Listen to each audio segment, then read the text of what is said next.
दूर किसी जंगल में एक पेपरी कबूतर रहता था। उसका एक केले का बाग भी था। वो अपने बाग की अच्छे से देखभाल भी करता। वो नदी से पानी लाता और हर पौधे को पानी देता। एक दिन वहाँ से कालू कौवा गुजरता है और कबूतर को देखकर वहाँ रुक जाता है। अरे कबूतर, तुम्हारा बाग तो केलों से हरा भरा है। तुम अपने बाग के केले मुझे नहीं खिलाओगे? ये लो केले, लेकिन अगली बार से मैं ये केले पैसों के दूंगा। ये कहकर कबूतर कौवे को केले दे देता है और कौवा वहाँ से चला जाता है। बड़ा आया पैसे मांगने वाला। मैंने आज तक किसी को पैसे दिए हैं जो मैं इसे दूंगा? अगले दिन फिर कबूतर की दोस्त करिश्मा चिड़िया आती है और कबूतर से कहती है, अरे वाह कबूतर, तुमने तो कमाल कर दिया। तुम्हारे इतने सालों की मेहनत आज रंग ले आई। हाँ करिश्मा, मैंने अपने बाग में बहुत मेहनत करी है और अब मैं ये केले बेचकर बहुत सारे पैसे कमाऊंगा। हाँ कबूतर, तुमने तो बिल्कुल ठीक सोचा। ये लो कबूतर पैसे और मुझे 1 दर्जन केले दे दो।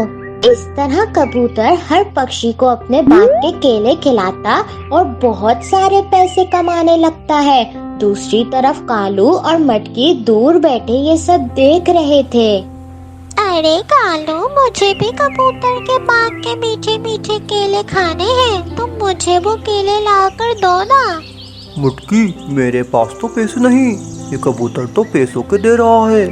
मुझे नहीं पता कालू, तुम कुछ भी करो, मैंने तो केले खाने हैं। अच्छा, तुम चिंता ना करो मुटकी। जब ये कबूतर शाम को अपने घर लौटेगा तो मैं इसके बाग से केले चुरा कर ला दूंगा। फिर शाम हो जाती है।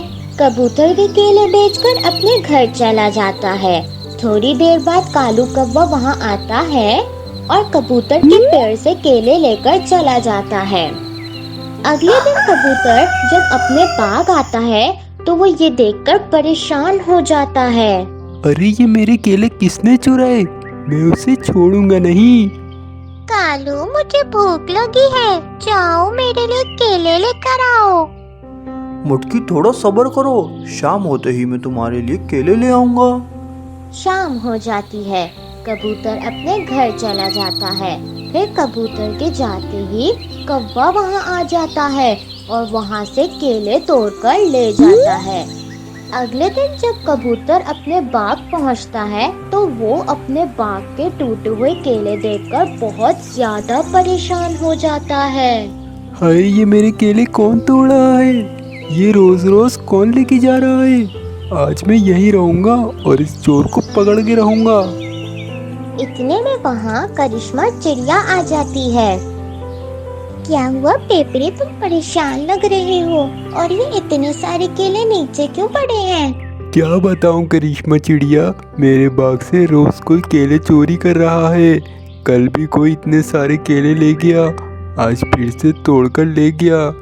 अब मैं इस चोर को पकड़ के रहूंगा और इसकी खूब पिटाई करूंगा।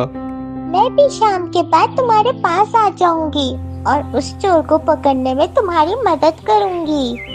फिर शाम हो जाती है और करिश्मा चिड़िया भी वहाँ आ जाती है। पेपी, हम यहाँ इस बड़े से पेड़ के पीछे छुप जाते हैं ताकि हम चोर को आसानी से पकड़ सकें। रोज की तरह कालू कौवा वहाँ केले तोड़ने आ जाता है और मजे से पेड़ पर बैठकर केले तोड़ने लगता है। करिश्मा और कबूतर इतने में वहाँ से डंडा लेकर आ जाते हैं। चोर चोर, कौवा चोर, आज मैं तुम्हें नहीं छोड़ूंगा। तुमने मेरा सारा बाग खराब कर दिया। ये सुनकर कौवा वहाँ से भागने लगता है। कहाँ भाग रहा है? काले कौवे, आज तेरी खैर नहीं। तो करिश्मा और कबूतर कालू की डंडे से खूब पिटाई करते हैं और पेड़ से बांध देते हैं। इधर मटकी कौवी भी कालू के लिए परेशान हो रही होती है। हमारे चैनल को सब्सक्राइब करें, please like, comment and share. पता नहीं कालू कहाँ चला गया, इतनी देर हो गई अभी तक आया ही नहीं। मेरी तो भूख से हालत बुरी हो रही है, मैं खुद ही जाकर देखती हूँ। थोड़ी देर बाद मटकी कौवी भी वहाँ आ जाती है और कालू कौवे को पेड़ के साथ बंधा हुआ देखकर रोने लगती है। कालू मेरे कालू को किसने बांधा पेड़ से? खोलो मेरे कालू को। हमने बांधा इस चोर को, ये रोज हमारे बाग से केले चोरी कर रहा था। अब हम इसे नहीं छोड़ेंगे।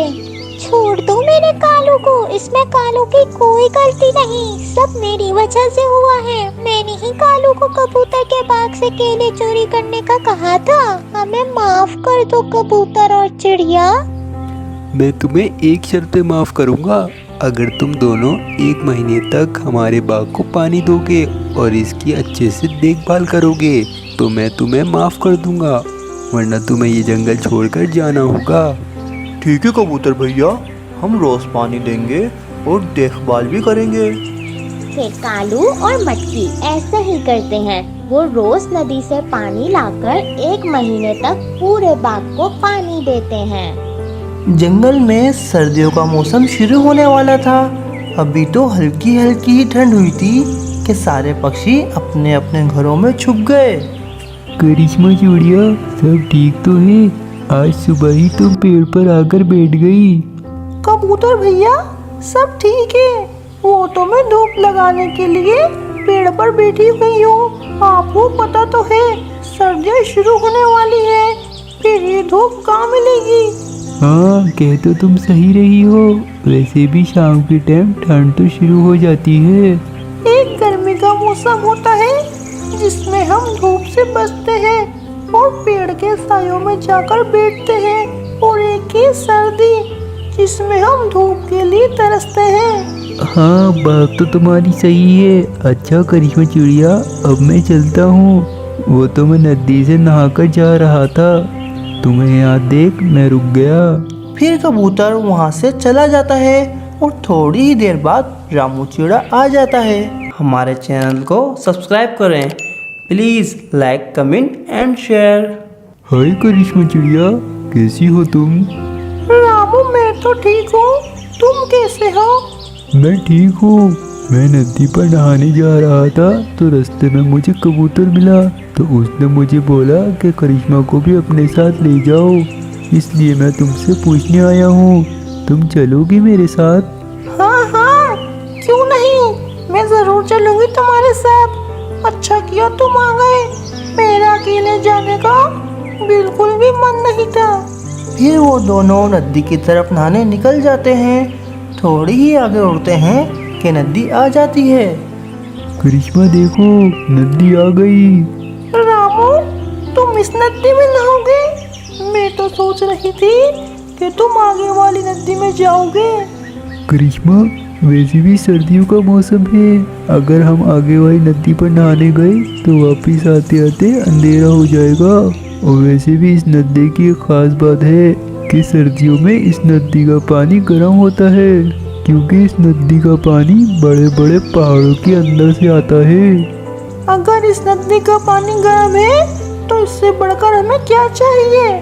फिर वो दोनों नदी में उतर जाते हैं और खूब नहाते हैं। हमारे चैनल को सब्सक्राइब करें, please like comment and share. Karishma, मज़ा आ रहा है? हाँ रामू, मुझे तो बहुत मजा आ रहा है। पानी ना तो ज्यादा ठंडा है और ना ज्यादा गर्म। दिल तो चाह रहा है इस नदी से बाहर ही नहीं निकलूं। चलो करिश्मा, अब बस भी कर जाओ, हमें वैसे भी बहुत देर हो गई। अब हमें नदी से बाहर निकल जाना चाहिए। रात होने से पहले मैंने एक और काम से भी जाना है। फिर वो दोनों नदी से बाहर आ जाते हैं। रामू, तुमने इस समय कहाँ जाना है? मैंने कालू कौवे को कुछ पैसे उधार दिए हुए थे, वो लेने जाने हैं। रामू, मैं भी चलूं तुम्हारे साथ? हाँ हाँ, क्यों नहीं, एक से भला दो। फिर वो दोनों कौवे के पास चले जाते हैं। कौवा तो अपने घर में आग जलाकर बैठा हुआ था। कौवे, खैर तो है? अभी तो रात भी नहीं हुई और तुमने अभी से आग जला ली। रामू, मैं तो पिछले 10-15 दिन से ही घर में हूँ। सर्दियों का भोजन पहले से ही जमा कर लिया कि सर्दियों में तुम लोगों से मांगकर जलील न होना पड़े। क्या कालू, तुम 10-15 दिन से घर से बाहर ही नहीं निकले? मैंने न्यूज़ में सुना है कि जंगल में बहुत जोर की ठंड पड़ रही है जिस वजह से मेरी तो बाहर निकलने की हिम्मत ही नहीं हुई। रामू, तुम्हें बदबू आ रही है? हाँ करिश्मा, मुझे तो बहुत जोर की बदबू आ रही है। रामू, लगता है कालू कौवा इतने दिनों से नहाया नहीं है, इसलिए इसमें से ही बदबू आ रही होगी। हाँ तुम सही कह रही हो। कालू, तुम्हें पता है तुम्हारे ना नहाने की वजह से तुम्हारे में से कितनी गंदी बदबू आ रही है। हाँ, बदबू तो मुझे भी आ रही है, मगर मैं समझा कि मेरे पेड़ के पास कोई जानवर मर गया होगा। नहीं कालू, जानवर तो कोई नहीं मरा, मगर हम मर जाएंगे तुम्हारी इस बदबू से। ऐसे ही मज़ेदार कार्टून देखने के लिए हमारे चैनल को सब्सक्राइब करें। Please like, comment and share. Karishma चिड़िया, तो फिर ये बदबू कैसे खत्म होगी? कालू, जब हम नहाते नहीं हैं तो फिर हम गंदे हो जाते हैं और हमारे में से बदबू आना शुरू हो जाती है, और इस गंदगी की वजह से नई नई बीमारी जन्म लेती है। तो तुम मेरी बात मानो और अभी जाकर नदी में नहा लो। चिड़िया, मगर सर्दी का क्या? कालू, अभी इतनी सर्दी नहीं आई जितना तुम समझ रहे हो, और वैसे भी हमारी छोटी नदी का पानी गर्म होता है। अगर तुम नहीं नहाओगे तो बीमार हो जाओगे। नहीं चिड़िया, मैं बीमार होना नहीं चाहता, मैं अभी जाता हूँ नहाने। फिर कालू कौवा नदी में नहाने के लिए घर से निकल जाता है और नदी में खूब नहाता है और खूब मज़े करता है।